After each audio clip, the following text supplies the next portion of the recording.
Fala pessoal, eu sou o professor Adonis Vox e hoje a gente vai começar no nosso canal um quadro chamado Fala de Português, que traz como tema nossas queridas relações morfossintáticas.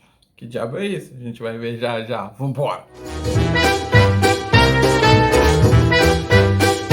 Fala de relações morfossintáticas, a gente tem que entender a palavra morfossintática primeiro. Primeiro vem a palavra morfo, de morfologia, que significa forma em grego. Mas que forma é essa? Tá, vamos fazer uma comparação para ficar bem claro? Imagina que a palavra são como pequenas pecinhas de Lego. Você vê que o Lego é formado por quê?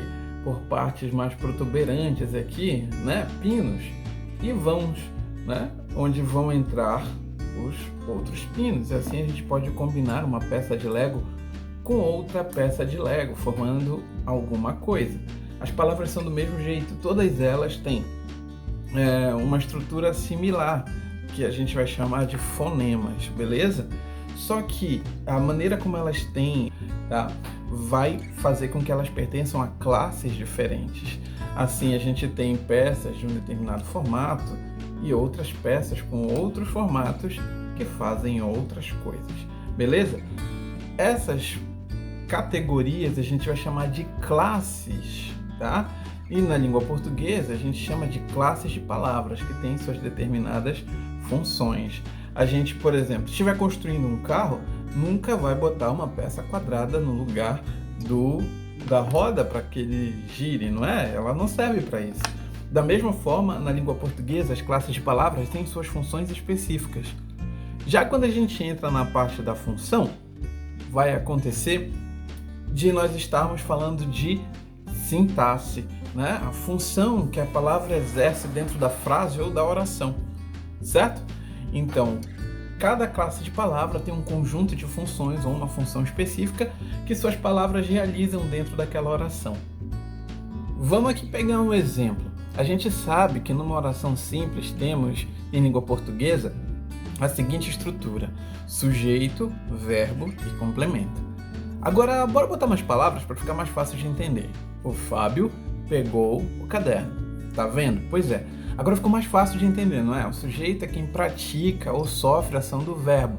Nesse caso, ele pratica e é o Fábio, que é o nome de uma pessoa. Na língua portuguesa, a gente chama qualquer palavra que nomeie os seres, sejam eles animados ou inanimados, de substantivos.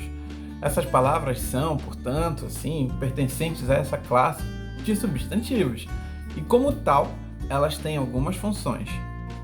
Nessa oração, o substantivo vai aparecer no lugar do sujeito, né? O Fábio é o sujeito. E o caderno, também é um substantivo, vai ser o objeto direto. Viram só? Olha só. Cada coisa no seu lugar e a gente consegue criar infinitas mensagens apenas combinando essas classes e essas funções. O lance das funções das palavras nas nossas frases é o objeto de estudo da sintaxe. Ou seja, a sintaxe vai estudar a combinação e a organização das palavras no texto. Volta para o nosso exemplo ali, ó. O Fábio pegou o caderno. Olha para a palavra pegou. Ela pertence à classe dos verbos. E esses caras são o coração da oração. Eles podem indicar ação, que é o caso, estado ou fenômeno atribuído à natureza. Pois bem, olha aí. Ele é um verbo transitivo. Sabe por quê? Porque ele não diz completamente o que o Fábio, o nosso substantivo e sujeito, não diz exatamente o que ele pegou, cara. Ele até diz, ele diz que pegou, mas não dá para saber o que o Fábio pegou só usando o verbo, né? Então a gente precisa de um complemento. Qual é esse complemento? O caderno. Agora, bora fazer uma experiência. Bora substituir o verbo por outra palavra de outra classe. Deixa eu ver, que tá um pronome de tratamento como excelência. E a frase vai ficar desse jeito, olha aí. O Fábio, excelência, o caderno. Ih, deu ruim. Qual o problema aqui? Simples, olha lá. A palavra excelência é um pronome e não serve para indicar a ação do sujeito. Acabamos de enfiar a peça quadrada no lugar da roda do carro e a oração não fez sentido. Então, estudar morfossintaxe é ver quais classes servem para quê dentro da oração, entendeu? Eu tenho uma classe de palavras e ela tem uma função. Qual é a função que ela vai exercer dentro da oração? Ou seja, como é que eu vou combinar isso para criar minhas mensagens, né? Pois é. Agora que a gente já sabe disso, vamos dar uma olhada nas classes de palavras. Elas são 10. e tem suas próprias funções, tá? Mas para começar, a gente vai agrupar ela em dois grandes grupos. As classes variáveis, que sofrem variação como gênero, número e até grau, e as classes que não variam nunca.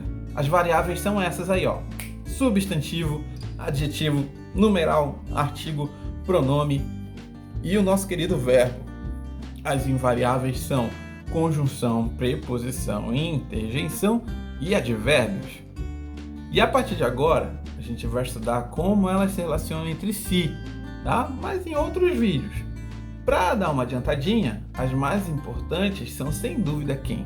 Substantivo e verbo. E por que elas são mais importantes? Porque as várias palavras variáveis, me perdoem, vão se ligar ao substantivo para ajudar a gente a construir nossas mensagens. Assim como também vão se ligar ao verbo para ajudar a gente a construir o nosso predicado. Entendeu? Todas as línguas do mundo têm substantivo e verbo.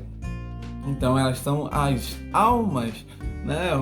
A estrutura central das nossas interações. Ok? Pessoal, é isso. Para mais aulinhas de português ou dicas sobre coisas de gramática, segue, curte o canal, coisa pra caramba, ativa o sininho, as notificações e dá um like, porque isso ajuda pra caramba. Então, nos vemos na próxima. Até lá!